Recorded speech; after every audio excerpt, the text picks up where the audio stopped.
भाई लोकतंत्र में उनको अधिकार है, आंदोलन करे, धरना करे, प्रदर्शन करे, लेकिन उनको लूटने का उनको कोई अधिकार नहीं दिया गया। 90 करोड़ रुपया की जो देनदारी थी, जो कांग्रेस पार्टी से लोगों ने लिया, उसको कांग्रेस पार्टी ने माफ कर दिया। यानी इससे बड़ा लूट का और दूसरा क्या उदाहरण हो सकता है? भाई आप कह रहे हैं हम निर्दोष हैं, तो फिर जमीन पर अब लड़ाइए, कोर्ट में लड़ाइए। देश के प्रधानमंत्री के ऊपर कितनी आरोप लगी, कितना कुछ, लेकिन उन्होंने कभी भी कोई पार्टी को सड़क पर आंदोलन नहीं किया, बल्कि उन्होंने कोर्ट को फेस किया और फिर दोष मुक्त हुए पूरी तरह से। नेशनल हेराल्ड जो विज्ञापन स्कैम है, वो अपने आप में और देश भर में कितना लूटा होगा इसकी। तो प्रेस वार्ता में आप सबका बहुत बहुत अभिनंदन, स्वागत। एक लंबे समय के बाद मुझे लगता है कि सत्र के बाद, बजट सत्र के बाद माननीय प्रदेश अध्यक्ष जी, प्रदेश कार्यालय में आप सबके बीच में प्रेस वार्ता के लिए उपस्थित हुए हैं। मैं आज की प्रेस वार्ता में मंच पर विराजमान हमारे माननीय प्रदेश अध्यक्ष, इस राज्य के प्रथम मुख्यमंत्री और वर्तमान में विधानसभा में नेता प्रतिपक्ष श्रीमान बाबूलाल मरांडी जी का स्वागत करता हूँ, अभिनंदन करता हूँ। उनकी बाई ओर हमारे प्रदेश के प्रवक्ता श्री अजय शाह जी उपस्थित हैं, मैं उनका भी स्वागत करता हूँ।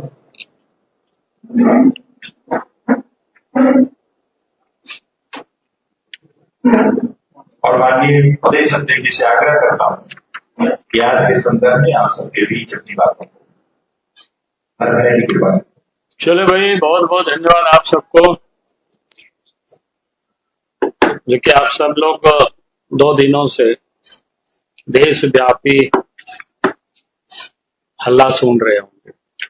क्या आप सबको जानकारी में आया होगा, जब से 15 अप्रैल को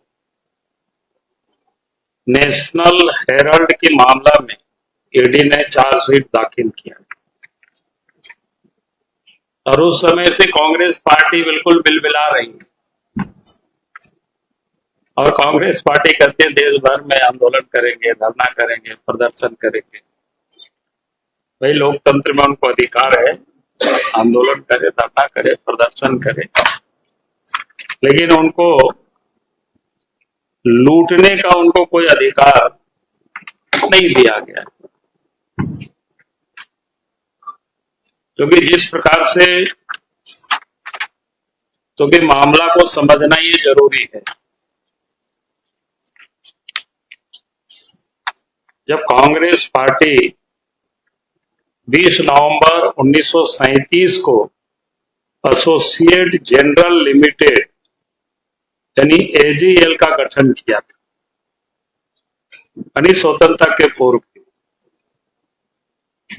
और एजीएल के अंतर्गत एक अंग्रेजी में नेशनल हेराल्ड, हिंदी में नवजीवन और उर्दू में कौमी आवाज समाचार पत्र को इन्होंने प्रकाशन का शुरू किया था। और एजीएल के जो मालिकाना हक कोई उस समय नेहरू का नहीं थे, पंडित जवाहरलाल नेहरू नहीं थे, बल्कि उस समय के 5000 स्वतंत्रता सेनानी उसके शेयर होल्डर थे, जो अखबार का जो प्रकाशन कर रहे थे। और उस समय एजीएल को कई शहरों में सस्ते दाम पर एक जमीन उपलब्ध कराई गई, जो कि बिजनेस का नहीं था, ये काम करना था, यानी उस पर्पस के लिए जमीन उसको उपलब्ध कराई गई। 1956 में एजीएल को गैर व्यवसायिक कंपनी के तौर पर स्थापित किया गया था, जो कंपनी बनी यानी 1956 में, और कंपनी एक्ट की धारा 25 से मुक्त कर दिया गया। कंपनी धीरे धीरे घाटे में चली गई। साल 2008 में एजीएल पर 90 करोड़ से ज्यादा का कर्ज बढ़ गया। एजीएल ने फैसला किया कि अब समाचार पत्रों का प्रकाशन नहीं किया जाएगा, अखबारों का प्रकाशन उसको बंद किया गया, इस प्रकार की। और प्रॉपर्टी के बिजनेस में कंपनी उतर जाती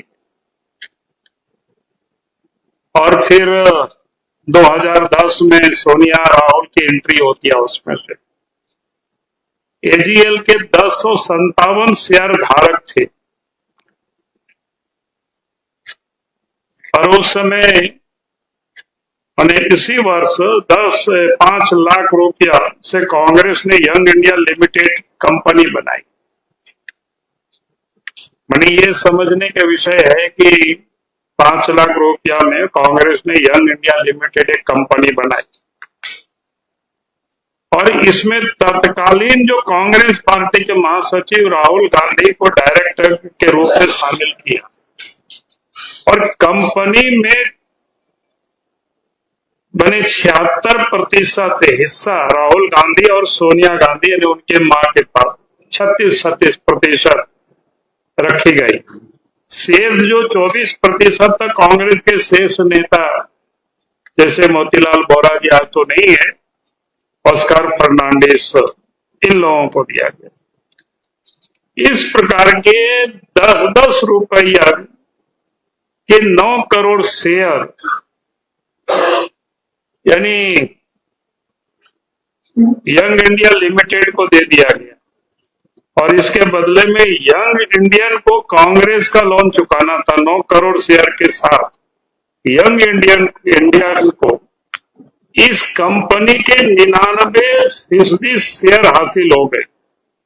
यंग इंडिया को हासिल हो गए जिस कंपनी में 76% किसकी थी? श्रीमती सोनिया गांधी और राहुल गांधी उसके एक प्रकार से मालिकाना हक उन लोगों का हो गया।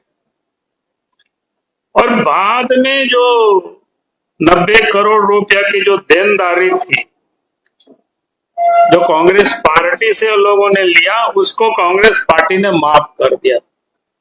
यानी इससे बड़ा लूट का और दूसरा क्या उदाहरण हो सकता है?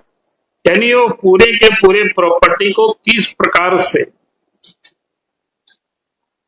एक जो सार्वजनिक काम के लिए लिया गया, सस्ते दाम पर लिया गया, उस पर्पस को घाटे में दिखाया गया। चाहती तो सरकार, यूपीए की सरकार ढेर सारे राज्यों में थी, विज्ञापन से उतना पैसा आ सकता था, उसको बचा सकता था, लेकिन उनको बचाना नहीं था क्योंकि वो सारे के सारे प्रॉपर्टी श्रीमती सोनिया गांधी और राहुल गांधी को देना था और इसलिए ये लोगों ने सारे हासिल किए। तो ये जो आप देखेंगे कांग्रेस पार्टी का ये चरित्र है।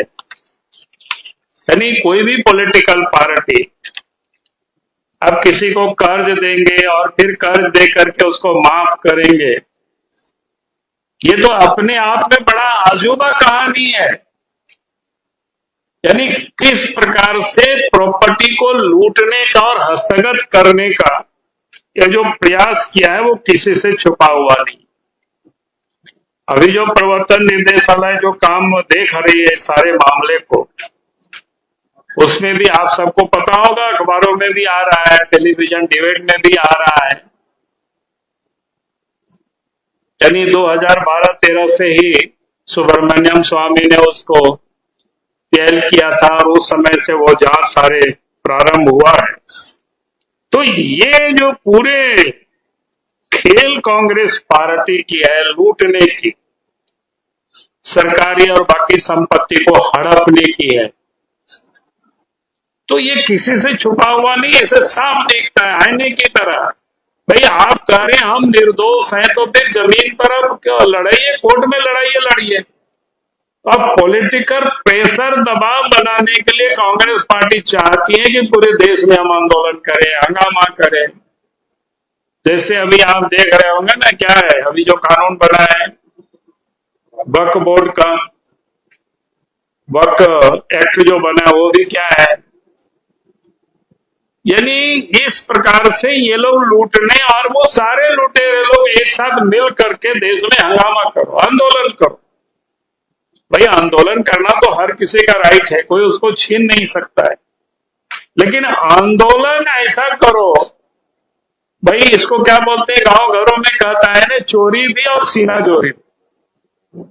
यानी ये लोग कानून को धत्ता बता करके संपत्ति को लूट रहे हैं। अगर आपको लगता है कि हमने कोई गलत नहीं किया है, तो फिर कांग्रेस पार्टी को सड़कों पर जुलूस निकालने की क्या जरूरत है? अदालत में लड़ाई लड़ते हैं। देश के प्रधानमंत्री के ऊपर कितनी आरोप लगे, कितना कुछ, लेकिन उन्होंने कभी भी कोई पार्टी को सड़क पर आंदोलन नहीं किया, बल्कि उन्होंने कोर्ट को फेस किया और फिर दोष मुक्त हुए पूरी तरह से। तो ये जो ये लोगों ने पूरे देश में, यानी वो आज के तारीख में 2000 करोड़ से अधिक की वो संपत्ति है जिसको वो अपने नाम से वो कराना चाहते हैं।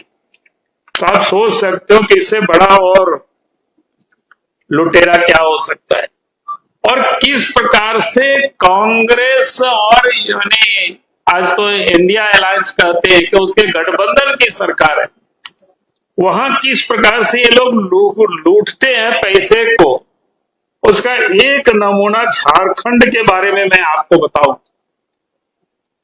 क्योंकि झारखंड में भी ये लोगों ने इसके नाम पर लूटा है, वो किसी से छुपा हुआ नहीं है। मैंने ये कह सकते हैं नेशनल हेराल्ड जो विज्ञापन स्कैम है, वो अपने आप में और देश भर में कितना लूटा होगा इसकी, आप वो तो जांच का विषय है। ईडी जांच करेगी, सीबीआई जांच करेगी, तो ये सारे पता चलेगा। आप लोगों से भी मैं कहूंगा कि आप लोगों को भी उसको जरूर जांच करना चाहिए, क्योंकि मामला झारखंड की जनता की गाढ़ी कमाई का पैसा है और उसको ये लोगों ने लूटा है किस प्रकार से। उसमें से एक उदाहरण आपको बता रहे हैं। एक इवेंट था 9 अगस्त क्या बोलते हैं 2024 को, उसके लिए नेशनल हेराल्ड में जो विज्ञापन कब छपा है, 11 अगस्त को 2024 को। यानी 9 अगस्त को इवेंट हो गया, कार्यक्रम हो गया, झारखंड सरकार ने विज्ञापन दिया उसके बाद। और इस अरे कार्यक्रम क्या था, आप लोग खोज लीजिएगा ना, सब काम हम ही करेंगे तो आप लोग क्या करोगे? आप लोग पत्रकारिता करते हो, इस समय खोजो उसमें से। और 11 अगस्त को उसमें अखबार में छपता है। मैंने सब कुछ कार्यक्रम हो गया था और उसके बाद कार्यक्रम में छपता है तो उस अखबार में। फिर उसी प्रकार से 19 तारीख को 19 जनवरी 2024 को एक इवेंट था और 21 जनवरी 2024 को छप रहा है। इवेंट हो चुका है और विज्ञापन उसके बाद में छपाया जा रहा है। ये है झारखंड की सूचना प्रसारण मंत्रालय और कांग्रेस पार्टी के लूट की कहानी में। तो 2 कार्य उदाहरण आप सब लोगों के पास दिया। आप लोगों से मैं कहूंगा कितनी विज्ञापन कब कब छापा है, कब कब इवेंट हुआ, ये पता करो। आपके यहाँ जो पीआरडी अफसर उनसे पूछो। और इसमें भी जिन लोगों ने छापा है किस निर्दयता से जो लूटा है, तो सीधा लूट है भाई। जिसका तारीख सब कुछ समाप्त हो गया फिर उसको छापने की क्या मतलब है? तो इसी प्रकार से इन लोगों ने पूरे देश को लूटा है और जनता की गाढ़ी कमाई का पैसा को ये लोग खाते हैं। और जब उनके घर में जब ईडी जाती है, ईडी उनसे पूछताछ करती है, तो फिर ये लोग कहता है कि नहीं, हम परेशान हम लोगों को किया जा रहा है। हमने सिर्फ मात्र आज 2 घटनाओं का थोड़े से आपके समझ उल्लेख किया है। मैं समझता हूं कि इस प्रकार की घटना झारखंड के कई एक राज्य, देश के कई एक राज्यों में हुआ होगा, खास करके जहां यूपी है या इंडिया गठबंधन अलायंस की जहां गवर्नमेंट है। तो ये लूट के एक उदाहरण में बताया और इसीलिए हम चाहेंगे कि भाई इस प्रकार की जो लोगों ने लूटा है ये किसी से छुपा हुआ नहीं है। अब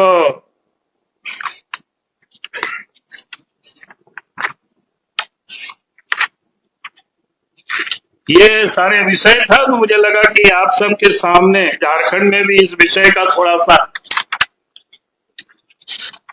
आप सबके सामने थोड़ा रहस्य खोले। बाकी काम देखते हैं आप लोग और कितना करते हैं। आप लोग नहीं करेंगे तो आपको तो करना ही पड़ेगा।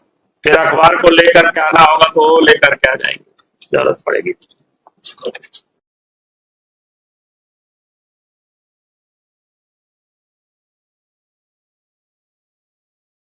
खबरों के साथ जुड़े रहने के लिए हमारे चैनल को सब्सक्राइब करिए, शेयर करें और अपनी राय अवश्य दें।